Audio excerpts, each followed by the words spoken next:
कौन सा दुनिया का देश इस पाकिस्तान के साथ हरकतें शरारत हमें कहते हैं? हम शरारती हैं? शरारत तो पाकिस्तान करता है। क्या हमने ड्रोन भेजे पाकिस्तान में? चल बख्शी प्लीज। देखिए, मैं बड़ी साफ बात कहना चाहता हूं कि ये लड़ाई ने भारत का अच्छा खासा नुकसान किया है। पूरी दुनिया की इकोनॉमी को तो रिसेशन की तरफ धकेल रहा है। भारत का अच्छा खासा नुकसान। आधे घंटे से झूठ सुन रहा हूँ, आधे मिनट का सच सुन लीजिएगा। पहले तो ये है कि आपने मुझे कहा, हमारे पाकिस्तान को कहा कि हमारा पेट्रोल महंगा है, हमारे गैस महंगी है, हमारे तेल महंगा है। खुदा की कसम, फिर भी हमेशा पाकिस्तान जिंदाबाद। एक बात तो मैं ये कर दूं आपको, बस यही तो सच है।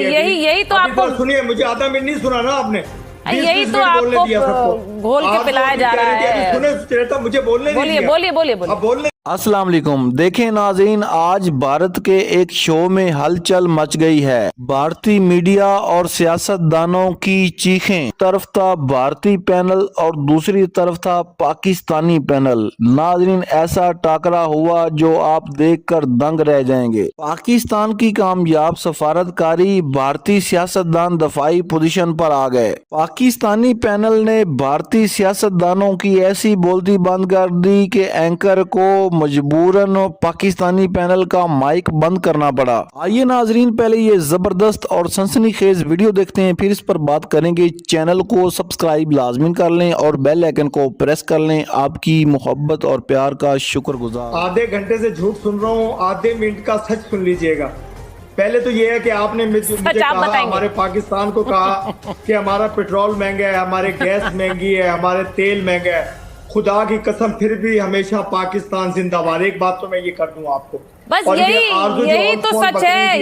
यही तो आपको सुनिए, मुझे आधा मिनट नहीं सुना ना आपने, यही तो आपको घोल के पिलाया जा रहा है। सुने, मुझे बोलने बोलिए। अब बोलने दे, सुने आप जरा, हिम्मत रख के थोड़ी सी। हाँ, बहुत हिम्मत है। दूसरी आरजू अभी कह रही थी, ऑल फॉल बोल रही थी कि मेरा एटॉमिक बम उठा के कोई ले जाए, किसी के बाप की जरूरत नहीं है। पाकिस्तान की सरहद की तरफ देखें आरजू, अगर आपको नेशनलिटी चाहिए, खुदारा चली जाइए हिंदुस्तान, लेकिन ऑल फॉल मत बोलिए पाकिस्तान के खिलाफ। पाकिस्तान अजीम पाकिस्तान, देखें आपके लिए तालियां बजाते हैं लोग। दुश्मन है, असली दुश्मन है पाकिस्तान के ये बोरा साहब जैसे, बार बार आपके लिए तालियां बजा रहे हैं। और मुझे नहीं, आपको तकलीफ इस बात से हो रही है कि आपके लिए बोरा साहब ताली नहीं बजा रहे? आपको तकलीफ इस बात से है कि बोरा साहब आपके लिए ताली नहीं बजा रहे, या आपको तकलीफ इस बात से है कि आरजू सच बोलने की हिम्मत रखती है? जो हिम्मत आप हमें कह रहे थे, वो आपके मुल्क में बैठी एक महिला हिम्मत रखकर सच बोलती है, आपको उससे तकलीफ होती है? मुझे पता है, उससे तकलीफ है आपको? साहब को बड़ी प्रॉब्लम हुई जब मैंने कहा कि शरारती बच्चा अगर प्यार से ना माने तो उसे डंडा दिखाना पड़ता है। अब डंडा दिखाना पड़ता है, मैंने कोई हिंदुस्तान का नाम तो नहीं दिया, मैंने एक मिसाल दी। ये आदमी जी है ना, इनको बना दीजिए पाकिस्तान का फॉरेन मिनिस्टर। ये जंग होगी नहीं, अपने अपने मसले हल कर देगी। मैं आपको ये बताऊं, ये शरारती मुल्क आप हैं। शरारती मुल्क पाकिस्तान की ISI है। हम शरारती मुल्क नहीं, बर्बाद करती हम अजीम पाकिस्तान है। को बर्बाद करती है, हम बर्बाद करने वाले। दिखाया आपको, सिंदूर में दिखाया, सिंदूर में आपको बताया पाकिस्तान कितना झूठ बोले आपके घर में घुस करके।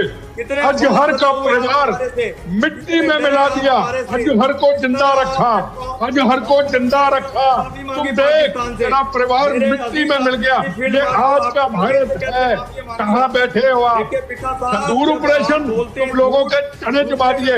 आज भी संदूर ऑपरेशन जारी है, जारी रहेगा। एक गोली चलाओगे, 100 गोली का जवाब हम देंगे। अब मैं एक बार देंगे, अपने देश के अंदर से देंगे। ये आज की भारत की डिफेंस पॉलिसी है। देखिए इरशाद, मैं ये बात इरशाद जी आप ही से कहना चाहती हूँ कि आरजू जी जो कह रही हैं वो आप ही के हित में और आप ही के हक में कह रही हैं। वो बात अलग है कि आप लोग इस हक को, इस हित को समझते ही नहीं है।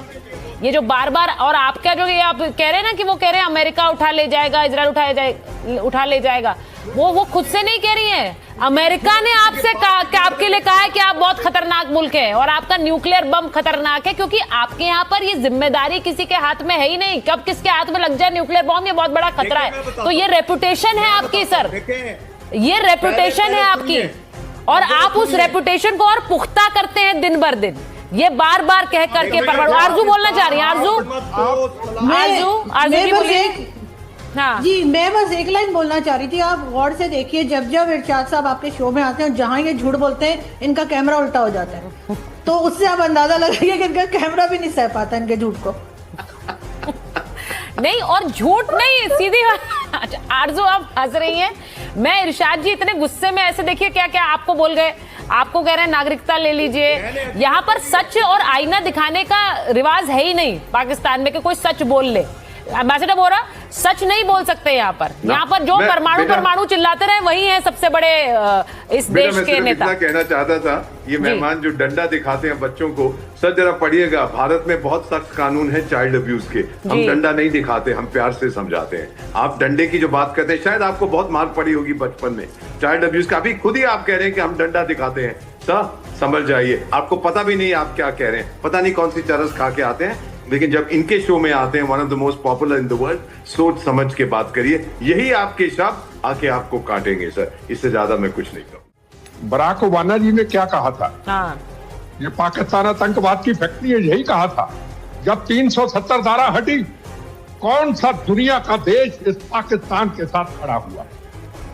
पूछना चाहता हूँ, तुर्की, अभी संदूर ऑपरेशन हुआ, तुर्की, चाइना, अमेरिका, कहां से हथियार अपने मेड इन इंडिया ने इनको रगड़ के रख दिया। ये आज का भारत है जनाब। बातें करनी मैं अपने देश में करूं, आप करें, बड़ी आसान है, पर ये आज का भारत है। ये सरदार साहब ने अभी बोला, एक्सपीरियंस है इनको फौज का। तो नदीम जी सामने बैठे, जवाब दे पाए इनका जवाब दे पाए? परमाणु, आपने सही कहा, भारत ने कभी नहीं कहा, क्योंकि भारत एक मजबूत मुल्क, नरेंद्र मोदी जी के आने के बाद डिफेंस पॉलिसी, फॉरेन पॉलिसी, वहां जो सही है भारत के अंदर, अगर फॉरेन मिनिस्टर प्रसाद जी सही है तो फॉरेन मिनिस्टर बना दिया। ये आपकी तरह नहीं है चुनाव लड़ा के किसी को वहां पे खड़ा कर दो जिसको कुछ पता नहीं। ये आज का भारत है।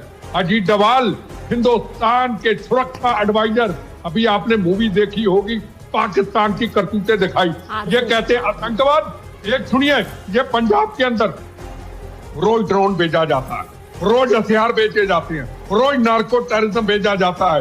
क्या हरकतें, शरारत हमें कहते हैं? हम शरारती हैं? शरारत तो पाकिस्तान करता है। क्या हमने ड्रोन भेजे पाकिस्तान में? क्या हमने नार्को टेररिज्म फैलाया पाकिस्तान में? क्या हमने हथियार भेजे पाकिस्तान में? मैं पूछना चाहता हूँ, हमको शरारती भारत कहते हैं? ये भारत जनाब हिंदू, मुसलमान, सिख, ईसाइयों के खून से बना हुआ ये भारत है। ये वो भारत है। जिस भारत को कमजोर मत समझो। अगर कोई देश के ऊपर आफत आई तो ठोक करके जवाब देंगे। और आज का प्रधानमंत्री नरेंद्र मोदी, याद रखना, ये हिंदुस्तान के अंदर देख लो, आज नक्सलिज्म 3 महीने का टाइम दिया अमित शाह ने, हिंदुस्तान के होम मिनिस्टर ने, 3 महीने में नक्सलिज्म खत्म, 370 धारा खत्म, 26/11 की घटना। आपकी हिम्मत है, कभी करके दिखाओ। वही ठोके वही जवाब देंगे। ये आज का भारत है जनाब। हम कहेंगे ना, फिर दिखा दी फितरत तूने, फिर जख्म पुराने खोद दिए। जिस माँ ने तुमको जन्म दिया उस माँ का दामन नोच लिया।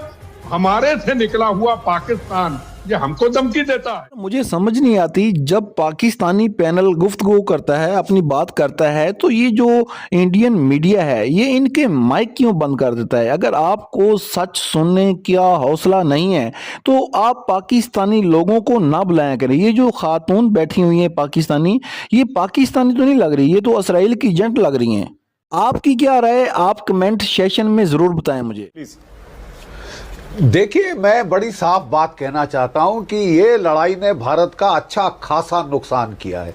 पूरी दुनिया की इकोनॉमी को तो रिसेशन की तरफ धकेल रहा है। भारत का अच्छा खासा नुकसान है। हमारी जीडीपी, गोल्डीलॉक मूवमेंट था, मेरे अर्थशास्त्री मित्र जरूर सहमत होंगे, गोल्डीलॉक मूवमेंट था भारत के लिए। लो इन्फ्लेशन, हाई ग्रोथ।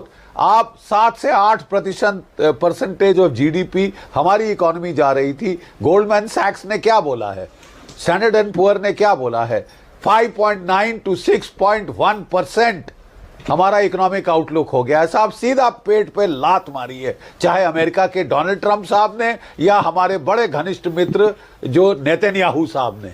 अब उनको भी मेरे ख्याल कॉन्शियस होना पड़ेगा कि अगर वाकई वो हमारे दोस्त हैं, वो इतने ऑब्लिवियस नहीं हो सकते कि भारत को चोट पहुंच रही है। Bharat, Japan, south Korea, European economy सत्यानाश करके रख दिया है साहब। और जैसे मेरे मित्र बता रहे हैं, आगे आगे दर्द पता चलेगा आपको। हाँ बिल्कुल सही है। एक सेकंड जलबख्शी, एक सेकंड रुकेगा, एक सेकंड रुकेगा, एक सेकंड रुकेगा, एक सेकंड। भारतीयों की चीखें अभी तो सिर्फ भारतीय सुन रहे हैं, मगर एक वक्त ऐसा आएगा अगर यही मोदी इनका वजीर आजम रहा तो पूरी दुनिया इनकी चीखें सुनेगी।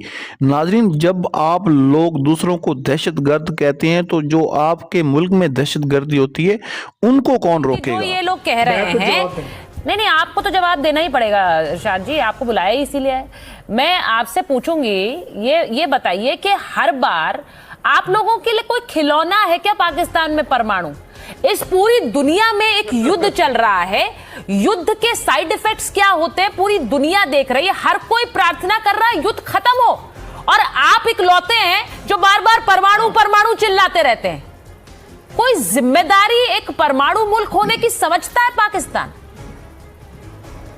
बहुत शुक्रिया। मैं आपसे अर्ज करूंगा, देखिए जब कोई बच्चा शरारती हो और प्यार से ना माने तो उसको डंडा दिखाना पड़ता है। मैं समझता हूं कि ख्वाजा आसिफ साहब ने सही कहा कि इनको डंडा दिखाना लाजिम है, क्योंकि हर तरह से देखिए अभी बिट्टा साहब ने कहा कि इन्होंने पहल की हर दफा। आप देखिए मेरी बात सुनिए, आपने बात की शरारत, हमने हिंदुस्तान ने पहलगाम में शरारत की, हिंदुस्तान ने पुलवामा में शरारत की, हिंदुस्तान ने 26/11 में शरारत की, हिंदुस्तान ने पार्लियामेंट में शरारत की। नहीं ना देखो, गलत बात नहीं, सवाल का जवाब नहीं। मैं बोल रहा था, आप बोल रहे थे, मैं कह रहा हूँ आपने हमारे भारत को शरारती कह दिया। नहीं, हमारे भारत को डंडे वाला शरारती कह दिया। आप कुछ भी बोल देंगे, हम बर्दाश्त करेंगे उसको। आप मुझे आपकी बर्दाश्त होगी नहीं, क्योंकि सच सुनने के आप ताकत नहीं है आप लोगों को। आप दूसरी बात आपने की कि अच्छा ठीक है, एक सेकंड भाई, सच सुनने की ताकत नहीं इरशाद जी, मैं आप बोलिए, आप अपनी बात रखिए। मैं आपसे सिर्फ ये बात कह रही हूँ कि सच सुनने की अगर आप में ताकत है तो पहले अपनी आवाम की सच सुनिए ना। आपने शायद सुना नहीं जो आवाम का सच मैंने सुनाया। सवाल का जवाब दे रहा हूँ। नहीं, आपने अपने आवाम का सच सुना जो मैंने सुनाया। काज़मी ने भी बात की, मुझे एक मिनट बोलने दीजिए। हाँ बोलिए ना, बोलिए। काहे का शोर कर रहे हैं, मुझे बोलने दीजिए। जब मैं कोई शोर नहीं है ये। आप मुझसे जवाब लीजिए, मुझसे सवाल कीजिए। देखिए बात यह है कि आपको मेरी आवाम की फिक्र करने की जरूरत नहीं। पाकिस्तान एक हसीन मुल्क है। पाकिस्तान पूरी दुनिया के एक किस्म का नंबरदार बन के अल्लाह ताला ने बनाया। हम लीडरशिप हमारी ऐसी है कि पूरी दुनिया मुतवज्जो है पाकिस्तान की तरफ। मेरे वजीर आजम मेरे फील्ड मार्शल सैयद हाफिज मुनीर साहब के तरफ देख रहे हैं कि अल्लाह ताला ने इसको इतनी ताकत, इतनी मोहब्बत करने वाला मुल्क बनाया कि सब तस्फिये के लिए पाकिस्तान आ रहे हैं। देखिए बेटा साहब, दूसरी बात यह है, आपने कहा कि जंग में पहल आपने की और फिर मई में हमने आपको ऐसा सिंदूर लगाया, लेकिन आप आपके चने जमा दिए, आपके चने जमा दिए। वो हाफिज था, कौन था जिसका सारा परिवार सुआ करके वही रख दिया, उसको जिंदा रखा। ये आज का भारत है। आप कहाँ गलतफहमी में, आप किस गलतफहमी में? ये 26 का भारत है, 26 का भारत है। ये किस गलतफहमी में आप घूम रहे हैं? अब देखिए, मैं एक चीज बोलना चाह रही हूँ। मैं एम्बेसडर वोरा को भी लाऊंगी, कॉमोडोर बहल को भी लाऊंगी डिबेट के अंदर, मेजर नदीम को भी लाऊंगी। आपने जो बात बोली, पहली बात तो मैं आपको ये क्लियरली बताऊं कि किसी भी तरह से ना सिंदूर का मजाक या फिर उस पर कोई टिप्पणी मैं यहाँ पर बिल्कुल कतई बर्दाश्त नहीं करने वाली हूँ। आप उंगली दिखाकर बोलते रहिए, आप जोर जोर से चिल्लाने का ये नाटक करते रहिए। ये यहाँ चलने नहीं वाला है, क्योंकि उसकी जो मार है वो अलग है। मैं तो आपकी बात, मैं आपको, और मैं बड़े आराम से बोल रही हूँ ये बात इरशाद अहमद साहब, क्योंकि हमारे लिए जो चीजें महत्वपूर्ण हैं उनको हमें चिल्लाकर बताने की जरूरत नहीं है। चिल्लाना आपका काम है। आप परमाणु रोज चिल्लाते हैं, आप चिल्लाइए परमाणु। पूरी दुनिया देख रही है, एम्बेसडर वोरा, पूरी दुनिया देख रही है कि इन्होंने न्यूक्लियर बॉम्ब का मजाक बना दिया है। इस समय जब पूरा दुनिया एक युद्ध को झेल रही है, ये परमाणु मजाक है इनके लिए। अकराम, आपने पाकिस्तानी पैनल की भी गुफ्तगू सुनी और आपने भारतीय पैनल की भी गुफ्तगू सुनी। नाज़रीन, जो पाकिस्तानी पैनल था उसमें जो खातून थी वो असल में भारतीय थी, मगर इन्होंने सिर्फ उनको इसलिए बिठाया हुआ था कि वो पाकिस्तान के लिए यानी कि जहर उगलें। नाज़रीन, जब भी आप पैनल बिठाएं तो उसमें वाकई ही आप 2 पाकिस्तानी बिठाएं और 2 आप भारतीय बिठा लें। भारतीय जो सियासतदान थे वो बदतमीजी करने पर उतर आए। नाज़रीन, जब किसी भी सवाल का जवाब नहीं होता या जब आप जंग हार जाते हो या जब आपको इबरतनाक शिकस्त का सामना करना पड़ता है तो फिर आप लोग सिर्फ यही करते हो कि आप बदतमीजी करते हो।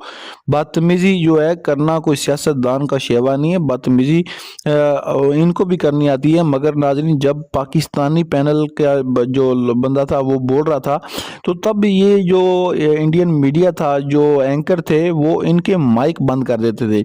जुर्रत तो तब थी ना कि जब ये उनके माइक खोलते और वो अपनी गुफ्तगू करते और उनकी भी गुफ्तगू सुनाई जाती। जब भारतीय सियासतदान बोलता है तो ये पाकिस्तान के जो मेहमान होते हैं उनके ये माइक बंद कर देती हैं। ये बुज़दिली की निशानी है, ये डरपोक लोग हैं, ये सिर्फ सच सुन नहीं सकते, सिर्फ अपने व्यूज़ के लिए, अपने जनाब शो के लिए ये लोग मेहमान बुलाते हैं और उसके बाद यानी कि उनके माइक बंद कर दिए जाते हैं।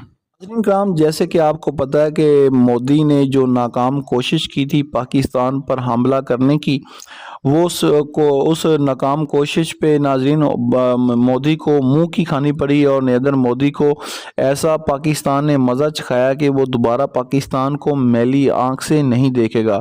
उसकी वजह ये है नाज़रीन कि पाकिस्तान ने भारत के 7 तैयारे गिराए, जिसमें 3-4 जो राफेल तैयारे थे, जिस पर भारत को घमंड था, भारत को गुरूर था कि भाई हमारे पास राफेल हैं। क्योंकि एक तकरीर में मोदी ने ये कहा था कि भाई काश हमारे पास राफेल होते तो पाकिस्तान को हम मज़ा चखाते। मगर नाज़रीन, आपने राफेल तैयारों का भी हाल देख लिया। पूरी दुनिया में राफेल तैयारों की कीमतें गिर गई, मगर पाकिस्तान की जो फ़ौज है ये दुनिया की अजीम और बेहतरीन फ़ौज है। ये किसी भी जारियत का मुकाबला करने के लिए हर वक्त तैयार है। दूसरी तरफ नाज़रीन, पाकिस्तान में जो अब महंगाई है, जंग की वजह से पेट्रोल की कीमतें बढ़ चुकी हैं, इस पे भी हुकूमत को सोचना चाहिए। और हुकूमतें वही होती हैं जो यानी कि अपने शहरों के लिए अपना कुछ काम करती हैं।